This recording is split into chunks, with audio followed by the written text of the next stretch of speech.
जय हिंद दोस्तों। आप सभी का लीगल टिप्स चैनल पे बहुत बहुत स्वागत है। और आज हम इस टॉपिक में देखने वाले हैं कोर्ट मैरिज। कोर्ट मैरिज करने के लिए क्या प्रोसीजर होती है और इसके लिए क्या डॉक्यूमेंट की ज़रूरत होती है, ये सब कुछ हम डिटेल में जानेंगे। कोर्ट मैरिज ये टॉपिक बहुत ही इंटरेस्टेड होने वाला है दोस्तों। प्लीज़ स्किप कर करके मत देखिए, नहीं तो कुछ भी आपको समझ में नहीं आएगा। चलिए आगे बढ़ते हैं। Court marriages in India are solemnized as per the Special Marriage Act 1954 and the procedure is common across the nation। यानी कि स्पेशल मैरिज एक्ट जो है वो 1954 के जो एक्ट है उसके हिसाब से परफॉर्म करते हैं, उसके अकॉर्डिंग प्रोसीजर रहता है। और जो प्रोसीजर है वो ऑल इंडिया ऑल नेशन में एक ही है, कॉमन है। Court marriage in India check procedure list of documents required. क्या क्या डॉक्यूमेंट का है रिक्वायरमेंट है, ये सब कुछ हम इस टॉपिक में देखने वाले हैं। Court marriage can be solemnized between two parties belonging to the same or different nations irrespective of their caste, religion or race। The interested parties can directly apply to the marriage registrar in order to get marriage certificate। यानी कि क्या कहता है ये, cast, religion और race कोई भी होने दो, आप कोर्ट मैरिज कर सकते हैं। और ये कहता है कि अगर आप किसी डिफरेंट नेशंस के में हो, यानी कि अगर आउट ऑफ कंट्री के भी कोई है आपका पार्टनर, तो भी आप कोर्ट मैरिज कर सकते हैं। प्रोसीजर फॉर कोर्ट मैरिज, क्या क्या प्रोसीजर है ये देखिए। Step 1. File a notice of intended marriage in the specified form to the marriage registrar of the district in which at least one of the parties to the marriage has resided for a period of not less than 30 days immediately preceding the date on which such notice is given। यानी कि जिस दिन आप notice देना चाहते हैं उस दिन से पहले 30 दिन तक वो दोनों में से एक वहाँ पे उस डिस्ट्रिक्ट में रिसाइडेड करने वाला चाहिए, रहने वाला चाहिए। ऐसा ये स्टेप 1 कहता है। स्टेप 2 क्या कहता है देखिए। The notice is then publish put up by the register of marriage inviting objection if any. यानी कि वो जो नोटिस है उसे पब्लिश करना पड़ेगा। नंबर 3 क्या कहता है। After the expiration of 30 days from the date of which notice of intended marriage has been published the marriage may be solemnized unless it has been objected by any person।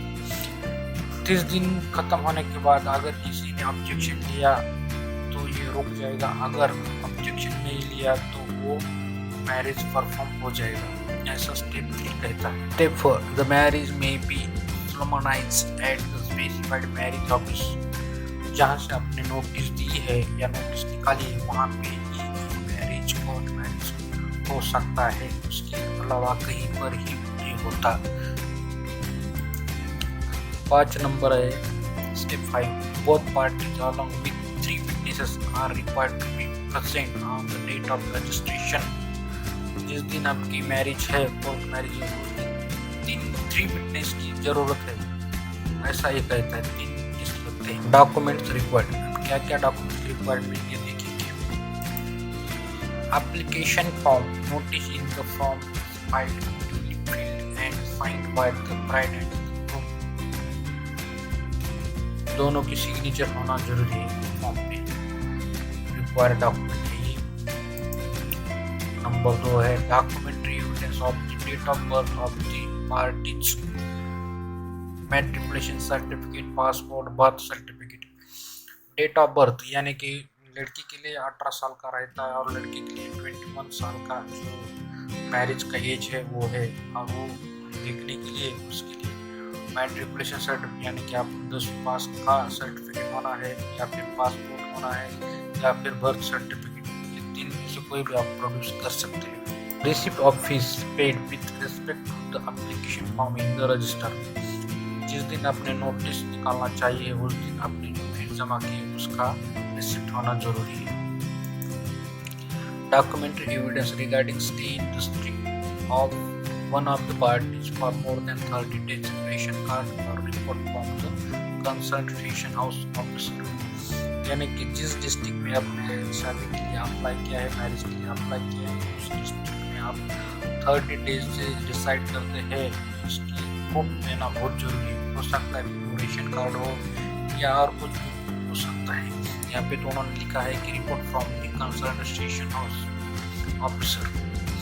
ठीक है, अगला देखते हैं। Separate affidavit from bride and groom giving date of birth, present, marital status, यानी कि जो couple है जो शादी करना चाहता है, वो ब्राइड वो ग्रूम हो, उनका एक एफिडेविट देना पड़ेगा। एफिडेविट में क्या मेंशन करना पड़ेगा कि उनका मैरिटल स्टेटस क्या है, जैसे कि वो अनमैरिड है, विडो है या डाइवोर्स है, जो भी है वो आपको एफिडेविट में देना पड़ेगा, बताना पड़ेगा। Affirmation that the parties are not related to each other within the degree of prohibited relationship defined in the Special Marriage Act। ये कहता है कि स्पेशल मैरिज एक्ट में जो डिग्री यानी कि जो आपका खानदान रहता है, खानदान में दोनों ईच अदर से रिलेटेड नहीं होना चाहिए, जो कि शादी करना नाजायज समझा जाता है, ये इसका कहना है। तो उनका रिलेशन नाजायज नहीं होना चाहिए, इसलिए इन्होंने बताया है कि वो प्रोहिबिटेड रिलेशनशिप में नहीं आना चाहिए। Passport size photographs of both parties, 2 copies each, duly attested by gazetted officer। 2 copies की पासपोर्ट साइज फोटोग्राफ होना चाहिए और वो गैजेटेड ऑफिसर ने अटेस्टेड की चाहिए। बाद में है copy of divorce degree order in case of divorce and death certificate of spouse in case of window और विडोर, यानी कि अगर आपका पहले कभी डाइवोर्स हुआ है तो उसका डिग्री लाना पड़ेगा, यानी कि उसका कोर्ट में जो ऑर्डर किया हुआ है तो उसकी डिग्री होती है, वो ऑर्डर डिग्री लाना पड़ेगा। या फिर आपका पति या पत्नी जो भी है गुजर गई है, उसका डेथ सर्टिफिकेट लाना होता है। तो ये कुछ पॉइंट थे कोर्ट मैरिज के लिए। उम्मीद करता हूँ दोस्तों आपको ये वीडियो अच्छा लगा हो। अगर अभी तक आपने अपने चैनल को सब्सक्राइब नहीं किया है तो चैनल को सब्सक्राइब कर दीजिए, साथ में बेल का घंटी जो है उसको भी प्रेस कर दीजिए। मिलते हैं अगले ऐसे ही किसी और टॉपिक में, तब तक जय हिंद।